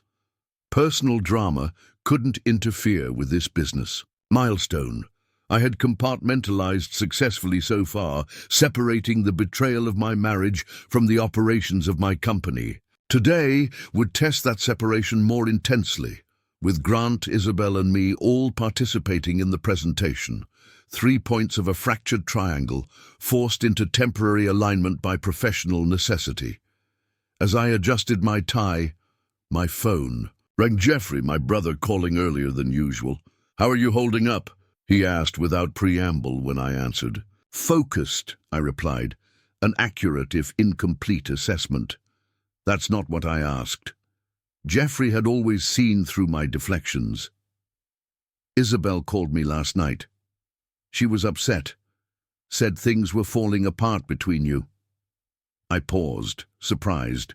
Isabel and Jeffrey had always been cordial, but not particularly close. That she'd reached out to him suggested a level of desperation I hadn't anticipated. "Did she tell you why?" I asked carefully. "Not specifics. Just that she'd made a terrible mistake and wasn't sure you could forgive her." He paused. "Want to fill in the blanks?" I considered briefly, then decided Jeffrey deserved the truth. He was my only immediate family, the person who'd supported me through our parents' deaths, through the lean early years of building Vertex. If anyone had earned transparency, it was him. "She's been having an affair with Grant," I said simply. "I discovered it 3 weeks ago." His sharp intake of breath carried clearly through the phone. "Jesus, Daniel, your business partner, that's a significant breach of trust on multiple levels," I finished for him. "Yes. What are you going to do?" "On the business side, it's nearly resolved. Grant's transitioning to silent investor status after the Morgan deal closes today, retaining reduced equity, but no operational control." "And on the personal side?" Jeffrey pressed. I paused, organizing thoughts I'd been avoiding articulating. "That's less clear. The prenuptial agreement has an infidelity clause that gives me considerable leverage, but I haven't decided whether to deploy it fully." "Because you still love her," Jeffrey observed quietly. Did I? The question was more complex than it appeared. The Isabel I loved was inseparable from the Isabel who had betrayed me. They weren't different people. They were facets of the same complex individual. The love remained, tangled with disappointment, anger, and a profound sense of loss, not just of what we had, but of what I thought we had. "It's complicated," I finally said. Jeffrey chuckled without humor. "Relationships always are." But Daniel, whatever you decide, don't let it be driven purely by hurt or pride. Those are poor counselors for long-term decisions. Says the man, on his third marriage, I pointed out more sharply than intended. Exactly, he replied, unperturbed. I'm an expert in poor relationship decisions. Learned from my extensive field research. Despite everything, I laughed. Jeffrey's ability to find humor in difficulty had always been his gift. While I analyzed and strategized, he adapted and found joy in imperfection, different approaches to life that had served us both in our respective paths. The Morgan presentation is today, I said, returning to immediate concerns. Isabel, Grant, and I presenting together to close the acquisition. That's going to be awkward as hell, Jeffrey observed. Professionally necessary, I corrected. We each bring different expertise to the table. Just make sure your personal situation doesn't sabotage the deal. You've worked too hard for this. It won't, I assured him. Whatever else has changed, we're all still professionals. After ending the call, I gathered my presentation materials and headed downstairs. The house felt different this morning, not just quieter without Isabel, but somehow less substantial, as if the foundation of shared reality that had made it a home was dissolving, leaving only structure without meaning. In the kitchen, I found a note propped against the coffee maker in Isabel's distinctive handwriting. Took the presentation materials to the office for final printing. Good luck today. We should talk afterward. Simple, professional, appropriate. No emotional appeals, no attempts to leverage our history in the face of her betrayal. I appreciated the restraint, even as I wondered whether it indicated acceptance of consequences or simply tactical retreat while she formulated a counter-strategy. I poured coffee into a travel mug and left for the office, the note untouched. On the counter, some communications required no response. Acknowledgement would come through action, not words. The drive downtown gave me time to mentally review the Morgan presentation once more. My portion focused on Vertex's security architecture and how it would integrate with Morgan Financial's existing systems, highlighting the additional protection layers our technology would provide for their sensitive client data. Grant would cover financial projections and ROI timelines. Isabel would present the implementation strategy and client communication plan. A complete picture constructed from three potentially fractured perspectives. It would require all our professional discipline to maintain the seamless front our clients expected. I arrived at Vertex headquarters at 8:30, 90 minutes before the Morgan team was scheduled to arrive. The office buzzed with the energy major deals always generated, a mixture of excitement and tension permeating every interaction. This was what we'd built the company for. Solving critical security problems for clients who could benefit most from our innovations. Maya greeted me with her usual efficiency, handing me updated presentation notes and a rundown of last-minute changes. The conference room is set up, catering confirmed for noon, and IT has triple-checked all presentation systems. Perfect. And the team? Marketing is finalizing handout materials. Development has the demo environment ready. Mr. Marshall arrived 20 minutes ago and is in his office. Mrs. Morrison is in the marketing department reviewing collateral. Isabel had taken my surname after our marriage, creating occasional confusion in the office. Mrs. Morrison could be the CEO's wife or the marketing director, depending on context. Today, the dual identity seemed particularly ironic, the professional role intact while the personal one hung in balance. Thank you, Maya. I'll be in my office reviewing notes until the pre-meeting briefing at 9:30. By 3 o'clock, Sanderson was satisfied. I believe we have alignment on all key points. Our legal team will draft initial term sheets for review by end of week. The milestone we'd been working toward for months had arrived. The Morgan acquisition, the deal that would potentially double Vertex's valuation, was moving to contract stage. Despite personal upheaval, professional success had been achieved. As the Morgan team departed with handshakes and promises of rapid follow-up, our executive team maintained their celebratory composure. Only when the elevator doors closed behind our prospective clients did the facade crack slightly. "Well done, everyone," I addressed the team. "This represents a significant milestone for Vertex. Please ensure all follow-up items are addressed promptly. We'll reconvene tomorrow to discuss next steps." As the team dispersed, Grant, Isabel, and I remained in the conference room, the artificial unity of our presentation dissolving now that its purpose was fulfilled. For a moment, none of us spoke, the weight of professional accomplishment and personal fracture creating an unusual tension. "Congratulations," Grant finally said. "The Morgan acquisition will transform Vertex's market position." "Our collective achievement," I acknowledged, giving credit where professionally due, despite personal circumstances. "I should check on the follow-up materials," Isabel said, clearly uncomfortable with the stilted interaction. The Morgan team requested additional implementation specifics. "Before you go," I interjected, "we should address the transition plan. Grant will be moving to advisory status after the acquisition closes. We need to prepare communication for the team and clients." Isabel nodded, her expression carefully neutral. "I'll draft announcement options for your review." "When will the transition be official?" 30 days post-closing, Grant answered. "Enough time for smooth handover of relationships and responsibilities." The conversation continued in this vein, professional, focused, devoid of the emotional undercurrents that would need addressing outside office walls. We were executives first, managing a significant transition despite the personal catalyst that had necessitated it. By 5 o'clock, we had outlined the communication strategy for Grant's transition, identified key responsibilities requiring reassignment, and established a timeline for implementation.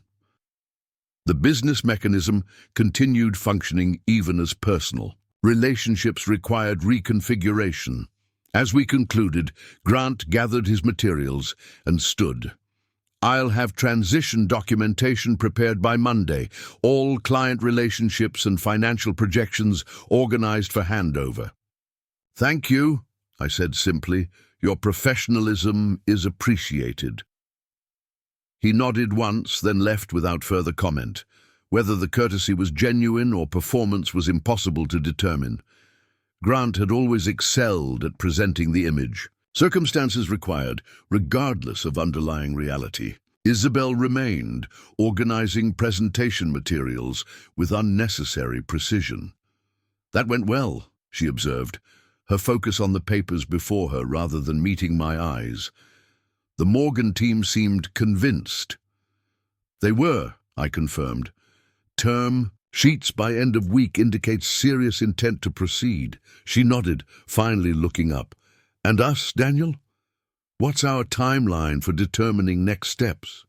The question shifted us abruptly from professional to personal domain, from executives concluding a successful presentation to husband and wife navigating betrayal and its aftermath. "Tonight," I said after a moment's consideration. "We should discuss options after leaving here. Neutral ground might be best. The restaurant at Canlis," she suggested. "Private table, excellent service, conversation unlikely to be interrupted." I nodded agreement.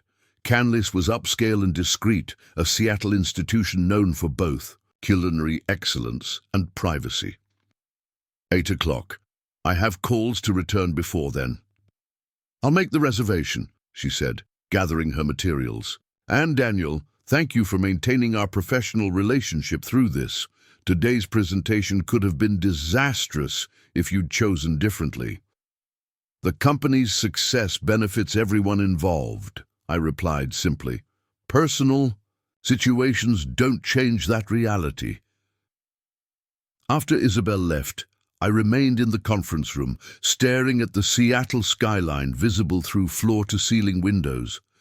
The afternoon sun reflected off Puget Sound, creating patterns of light that shifted constantly with wind and wave movement. An apt metaphor for my current situation. Familiar landscape transformed by changing conditions, requiring adaptation to navigate successfully. My phone buzzed with a text from Patricia. Grant's signed agreement received and processed. You now have full operational control pending board notification. One phase complete. The business side of this equation was resolving according to plan, the partnership restructured to reflect new realities. The personal side remained more complex, with options ranging from divorce, with full implementation of the infidelity clause, to attempted reconciliation under new terms. I spent the next 2 hours returning calls and addressing emails related to the Morgan presentation, compartmentalizing personal concerns to focus on professional responsibilities. The ability to separate domains had served me well throughout my career. Technical problems remained solvable regardless of emotional states. At 7:30, I left the office and drove to Canlis, arriving slightly early to center myself before the conversation ahead. The maitre d' recognized me immediately. Isabel. And I had celebrated anniversaries here in happier times. Mr. Morrison, welcome back. Mrs. Morrison has reserved your usual table. She hasn't arrived yet. Would you like to be seated or wait at the bar? I'll wait at the bar, I decided, preferring neutral territory until Isabel arrived. The bartender brought my usual scotch without being asked. Another reminder of patterns established over years of shared history. I sipped slowly, watching the sunset over Lake Union through the restaurant's expansive windows. The city was transitioning from day to evening, lights beginning to define buildings against the darkening sky. At precisely 8, Isabel arrived. She changed from her business suit to a deep blue dress I recognized from happier occasions, her dark hair styled simply but elegantly. The sight triggered an involuntary response, appreciation mingled with the ache of betrayal. Beauty remained, even when trust was compromised. She spotted me at the bar and approached, confidence in her posture despite the uncertainty between us. Daniel, she greeted simply. Isabel, I acknowledged, standing. Our table should be ready. The maitre d' appeared as if summoned, escorting us to a private table overlooking the lake. The setting was intimate, romantic under different circumstances, an ironic backdrop for discussing the potential dissolution of our marriage. After ordering, we sat in momentary silence, the weight of necessary conversation creating hesitation even after a decade of comfortable communication. Finally, Isabel spoke. I won't insult you with excuses, she began, her voice steady but soft. What happened with Grant was wrong, a betrayal of our marriage and your trust. I'm profoundly sorry for the pain I've caused. I nodded, acknowledging her apology without immediately accepting it. I appreciate your directness, but understanding why matters if we're to make informed decisions about the future. She looked down at her hands, elegant fingers tracing the stem of her wine glass. It wasn't planned, she said finally. Grant and I were working closely on the Morgan financials, late nights, shared pressure, mutual validation when progress occurred. Professional collaboration, I observed, not unusual in our industry. Yes, she agreed, but somewhere it shifted. I was feeling disconnected from you. The company was consuming your focus. When I shared concerns, you provided solutions rather than emotional presence. I recognize the criticism, my tendency to approach problems analytically rather than emotionally. A strength in business that could become weakness in relationships. Grant offered something different, Isabel continued, Attention, validation, the feeling of being seen as a woman rather than just a colleague or partner. So you chose to pursue that feeling regardless of our marriage vows, I stated, keeping my tone even despite the pain her words evoked. I made a terrible decision, she acknowledged, one I regret profoundly. Not just because of the consequences, but because it wasn't worth the damage caused. What Grant and I had wasn't love or partnership. It was momentary escape that became a pattern neither of us had the courage to break. Her assessment aligned with my observations of their interaction during the presentation. Professional, a courtesy without deep connection. The affair had been about opportunity and validation rather than enduring emotion. And now, I asked, what do you want moving forward? Isabel met my gaze directly. A chance to rebuild, if that's possible, to understand where our marriage faltered and address those issues honestly. I don't expect forgiveness immediately or trust to be restored quickly, but I believe what we built over 10 years deserves the opportunity for redemption. I considered her words carefully. The prenuptial agreement gave me significant leverage, financial security, regardless of whether our marriage continued. The question was whether emotional repair was possible, whether betrayal this fundamental could be overcome. Trust once broken is difficult to restore, I observed, particularly when the breach involves the two people I relied on most. I understand, she said quietly, and I'll accept whatever decision you make. If you choose to enforce the prenuptial agreement fully and end our marriage, I won't contest it. My actions have consequences I'm prepared to face. Her acceptance of responsibility was both appropriate and meaningful. No deflection, no attempt to minimize the impact of her choices. It represented either genuine remorse or excellent tactical understanding of her position. Perhaps both. Before making any permanent decisions, I said after a moment's reflection, I think we need external perspective, professional counseling, both individually and together. Understanding how we reach this point matters for whatever comes next. Hope flickered in her eyes, quickly tempered with caution. I agree completely. I've already researched therapists, specializing in rebuilding after infidelity, whenever you're ready. Our dinner arrived, providing momentary reprieve from the intensity of conversation. We ate in relative silence, the excellent food barely registering against the backdrop of life-altering discussion. As we finished, I returned to practical matters. Regarding living arrangements while we work through this process, I've already packed essentials, Isabel interjected. I can stay at the downtown apartment we keep for clients. It would give us both space to process while working through counseling. The apartment was technically a company asset, a luxury unit maintained for visiting clients and executives. That Isabel had considered this option indicated both practicality and awareness of boundaries needed during this period. That seems reasonable, I agreed. For how long will depend on how counseling progresses and what we determine is best moving forward. She nodded, accepting the ambiguity of our situation. And professionally, should I consider a leave of absence from Vertex while we work through this? It was a fair question. Having both of us in the office daily could create unnecessary tension during an already challenging period. However, with Grant transitioning out and the Morgan acquisition moving forward, Isabel's marketing expertise remained valuable. I think we can maintain professional collaboration, I said after consideration. We demonstrated that capacity today during the Morgan presentation, perhaps adjusted reporting structures to minimize direct interaction while we work through personal matters. I could report through Melissa temporarily, she suggested, referring to our CFO. My team's financial projections require her oversight anyway. A sensible adjustment, I agreed. We'll implement that tomorrow. As I returned to my office, my phone buzzed with a text from Isabel. Dinner tonight, to celebrate your acquisition. Progress. I've made reservations at Altura for 7:30.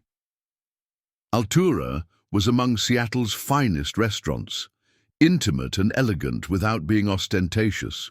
That Isabel had made reservations suggested confidence in the Westridge discussions going well.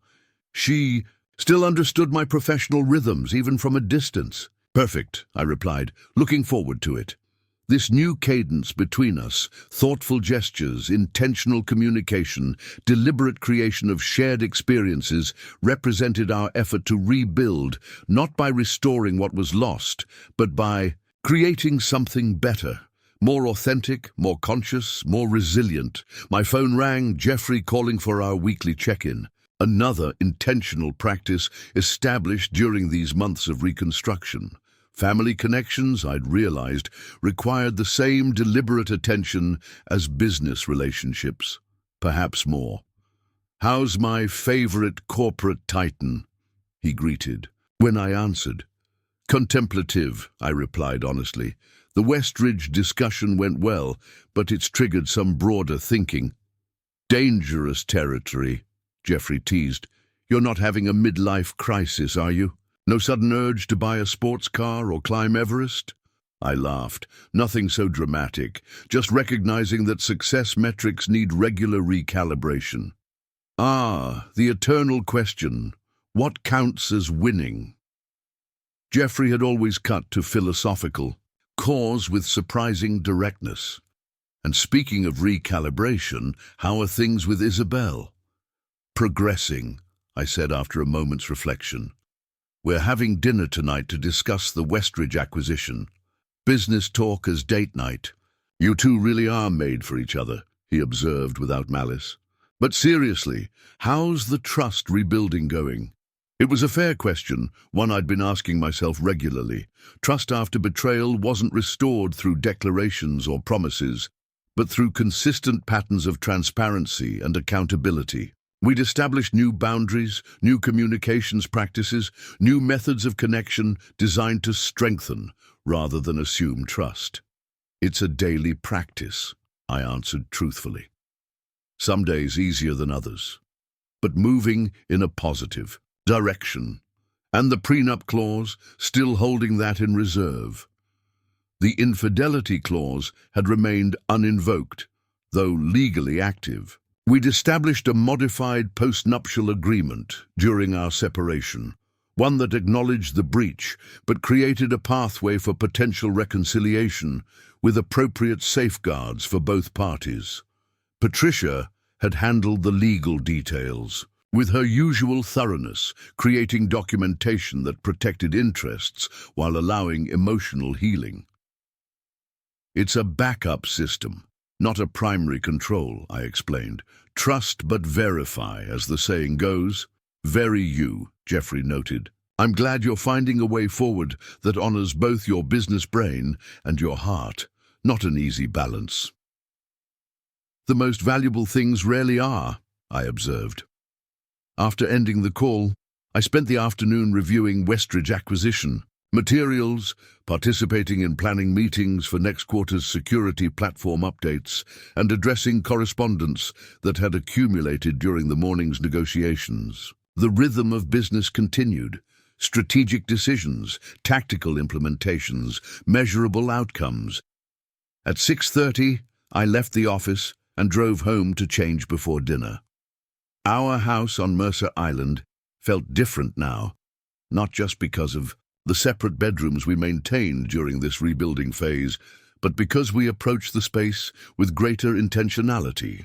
Shared areas like the kitchen and living room had become neutral territory for rebuilding connection, while private spaces provided necessary autonomy. Isabel wasn't home when I arrived, likely going directly from her office to the restaurant.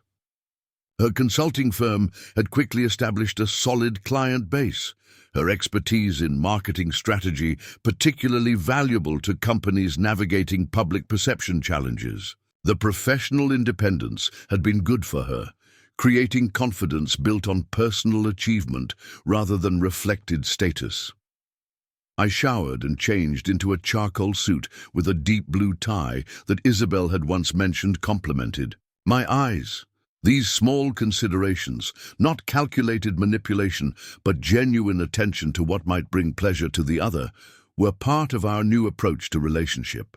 Not taking for granted, not assuming, but actively engaging with the other's preferences and experiences. The drive to Altura took me through downtown Seattle as evening descended, the city transitioning from workday focus to nighttime leisure. Lights flickered on in office buildings and apartments, creating a constellation of human activity against the darkening sky. Each light representing lives being lived, decisions being made, relationships being navigated, millions of individual journeys intersecting in complex patterns. I arrived at the restaurant precisely at 7:30.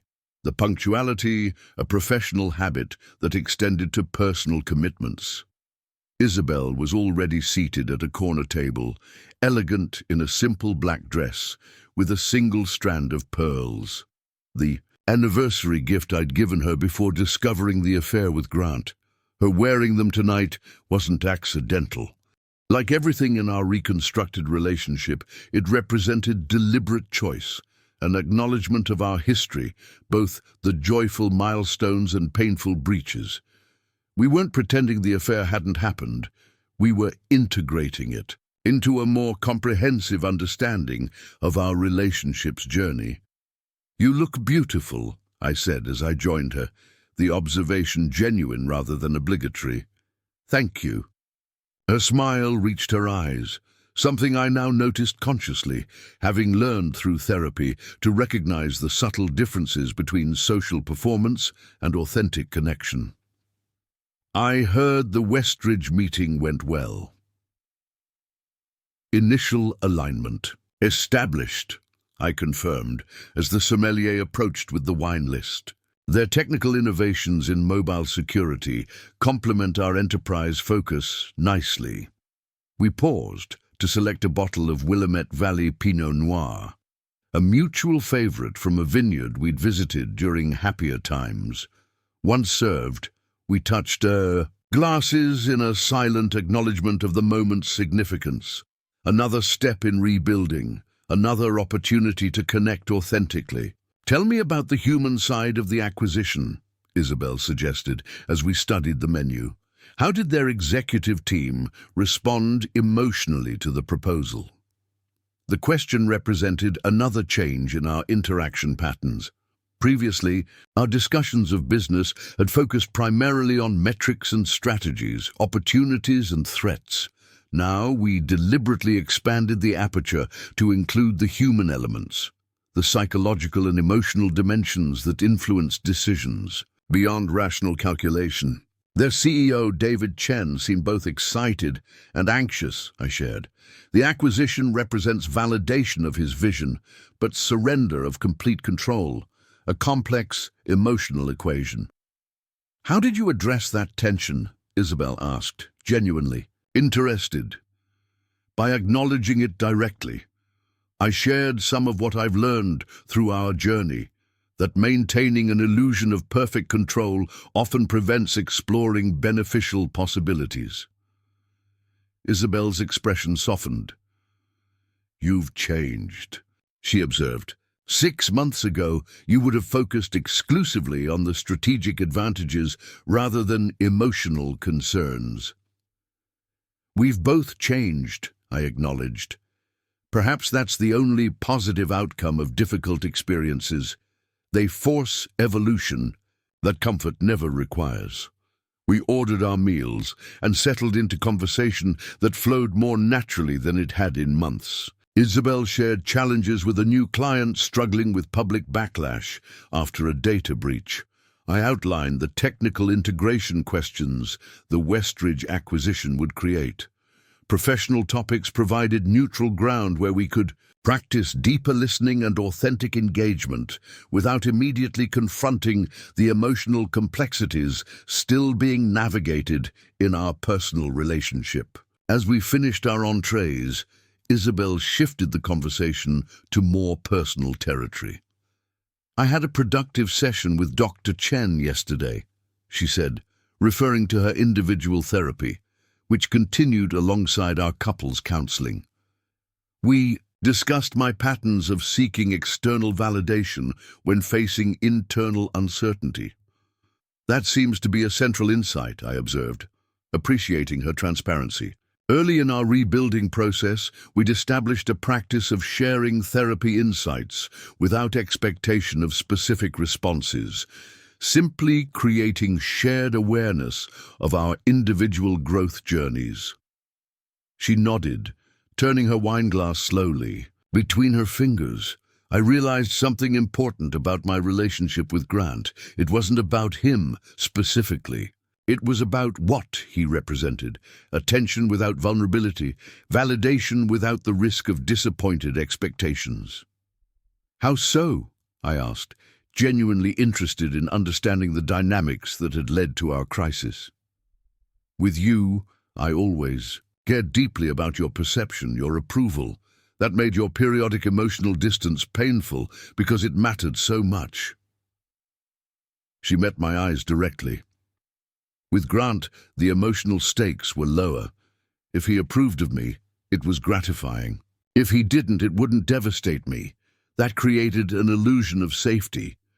The insight resonated with patterns I'd recognized in my own therapy, how I'd sometimes withdrawn from emotional vulnerability by focusing on tangible achievements and measurable metrics, different manifestations of similar self-protective instincts. That makes sense, I said after considering her words, not as justification for choices made, but as understanding of the underlying dynamics. Exactly, Isabel agreed.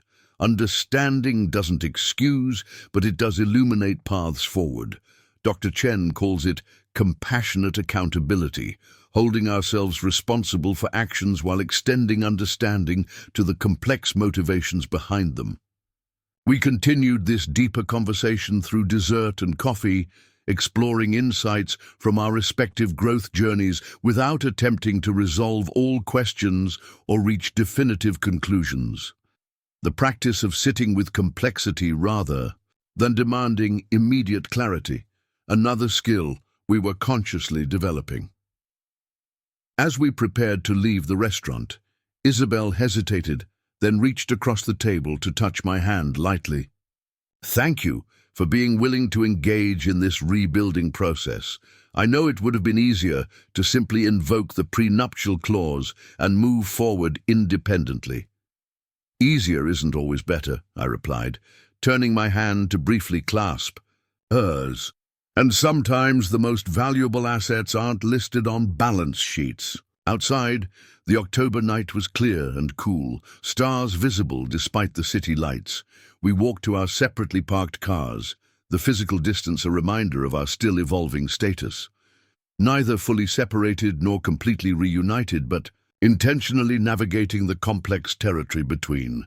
Will you be home tonight? I asked, a neutral question that acknowledged our current arrangement, where Isabel sometimes stayed at her downtown apartment after late client meetings, or when either of us needed additional space.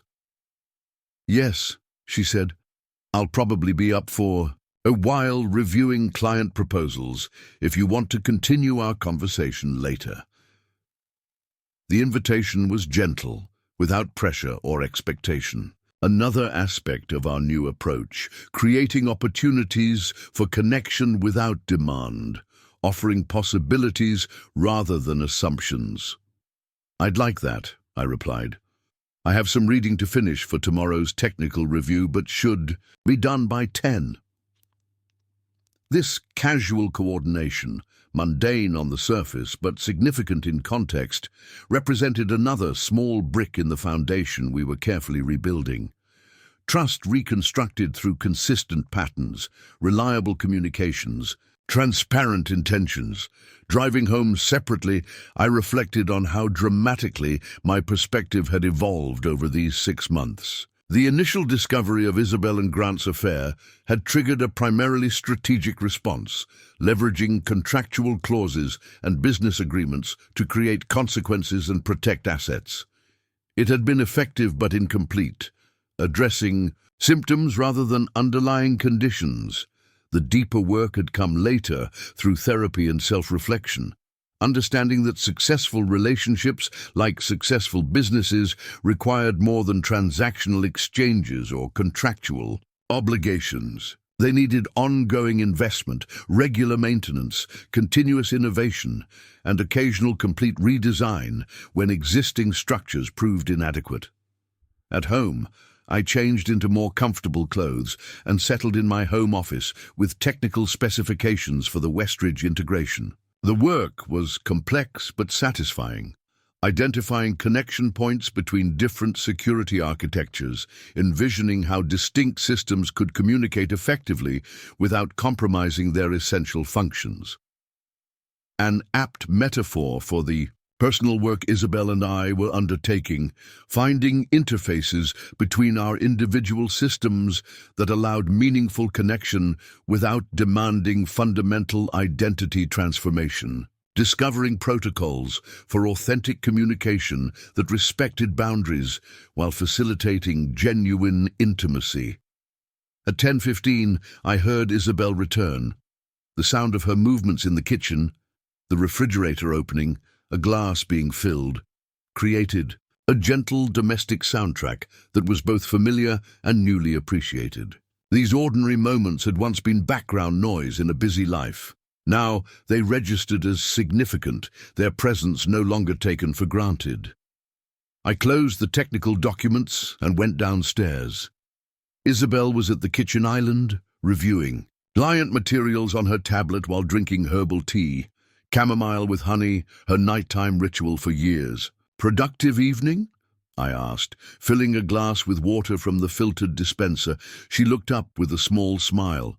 "Very. The North Star campaign is taking shape nicely. Their reputation recovery is tracking ahead of projections." "Well, done," I said sincerely, appreciating her professional expertise without qualification.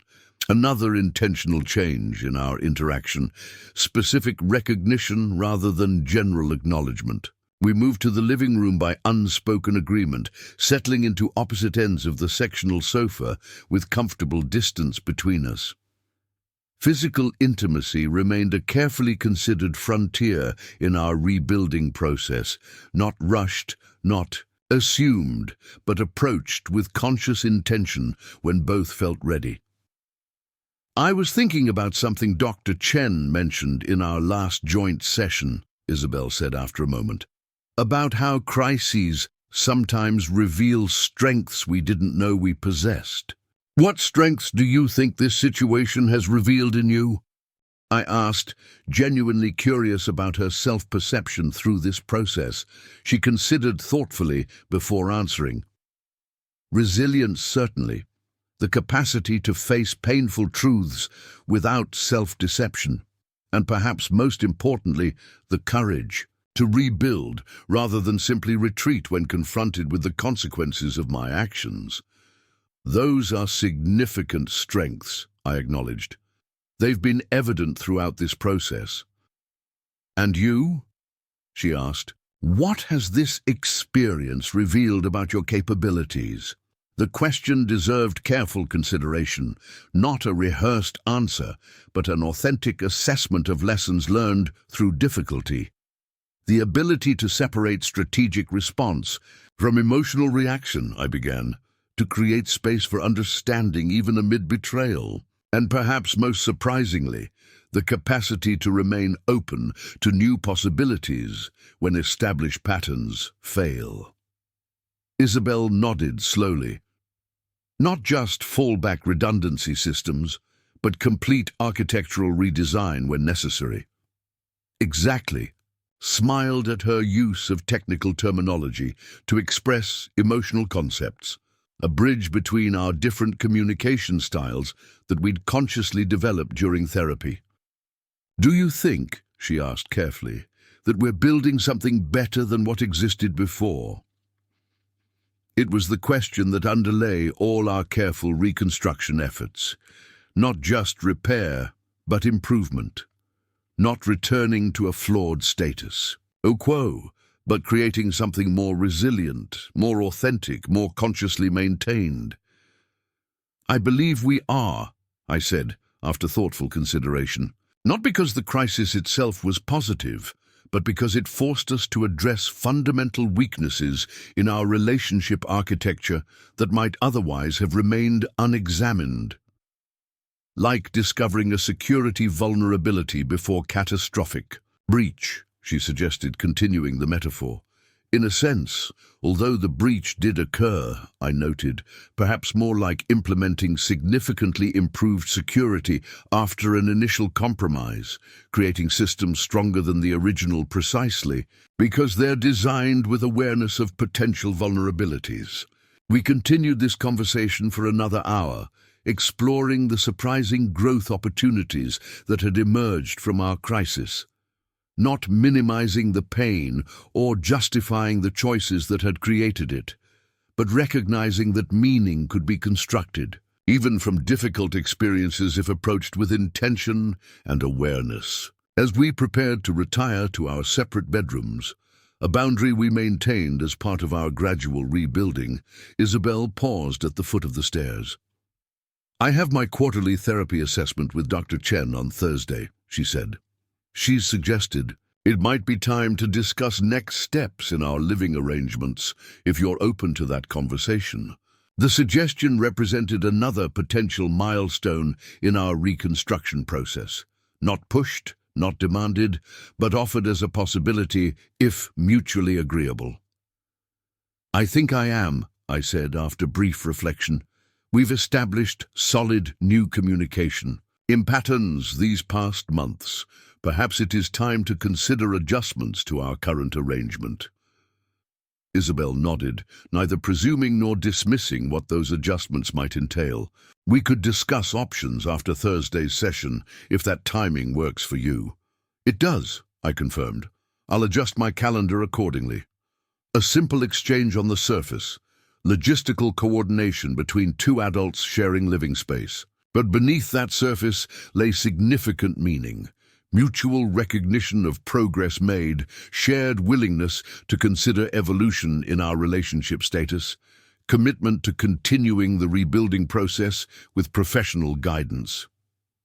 "Good night, Daniel," Isabel said softly, starting up the stairs. "Good night," I replied, watching her ascend, physically distant but emotionally more connected than we had been months earlier when sharing the same bed while harboring unacknowledged disconnection. Alone in the kitchen, I reflected on the journey of these past 6 months, from the shock of discovery at our anniversary party to the strategic deployment of the prenuptial clause as leverage, from initial separation to careful, intentional rebuilding, from crisis to opportunity for profound transformation. The prenuptial agreement had performed its function, not primarily as punitive consequence, but as structural framework that created space for authentic choice rather than decisions driven by financial dependence or fear of loss. It had provided leverage, certainly, but more importantly, it had created clarity when emotions might otherwise have clouded judgment. Whether our marriage would ultimately survive in traditional form remained uncertain. But what was emerging, through conscious intention rather than passive assumption, was a relationship built on greater awareness, more explicit communication, and deeper understanding of both ourselves and each other. I turned out the lights and headed upstairs to my temporary bedroom, passing the master suite that might eventually become shared space again if our rebuilding process continued positively. The separate doors represented not just current boundaries, but potential future choice points, thresholds that could be crossed if mutually desired or maintained if independence proved the healthier option. In my room, I completed my evening routine and settled into bed with a book on emerging cybersecurity threats. Professional reading that once would have dominated my attention to the exclusion of relationship maintenance. Now it represented just one domain of a more balanced life, important but not all-consuming. As I read, my phone buzzed with a text from Isabel. "Thank you for dinner and conversation. It meant a lot."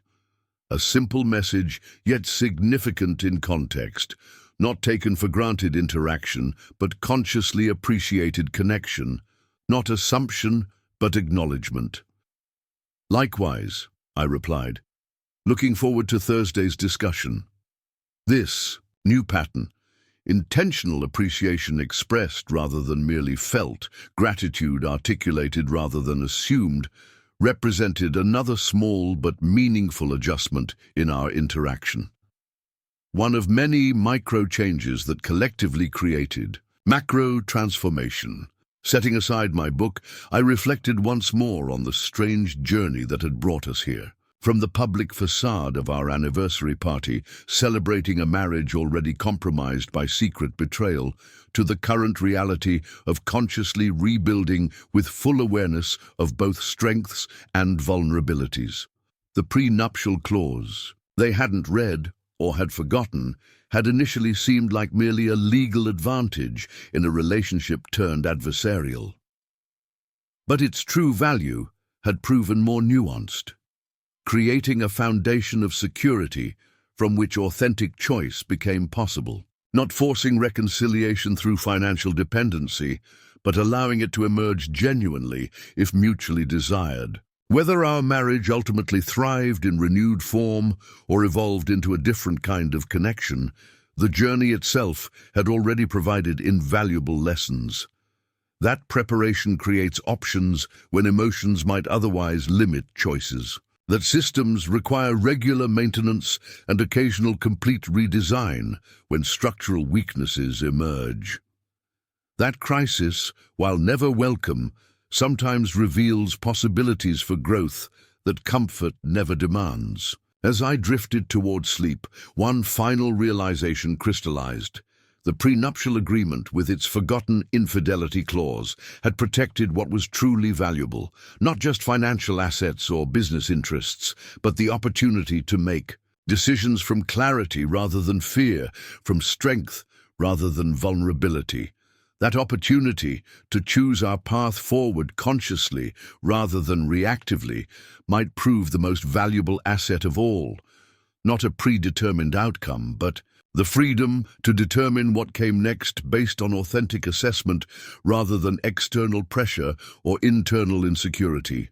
Tomorrow would bring new challenges, new decisions, new opportunities for both professional achievement and personal growth.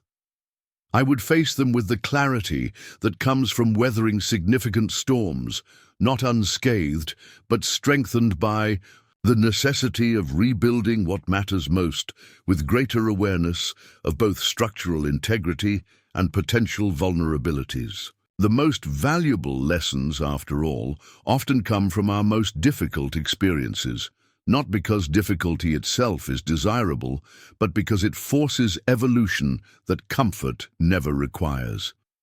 In that enforced evolution lies the possibility of transformation that transcends mere recovery, creating something stronger, more authentic, and more consciously maintained than what existed before. That possibility, more than any contractual clause or financial protection, represented the true opportunity emerging from betrayal, discovered and addressed. Not just restoration, but transformation. Not just returning to what was, but creating what might be. Not just surviving, but potentially thriving in ways previously unimagined. Up next, you've got two more standout stories right on your screen. If this one hit the mark, you won't want to pass these up. Just click and check them out. And don't forget to subscribe and turn on the notification bell so you don't miss any upload from us.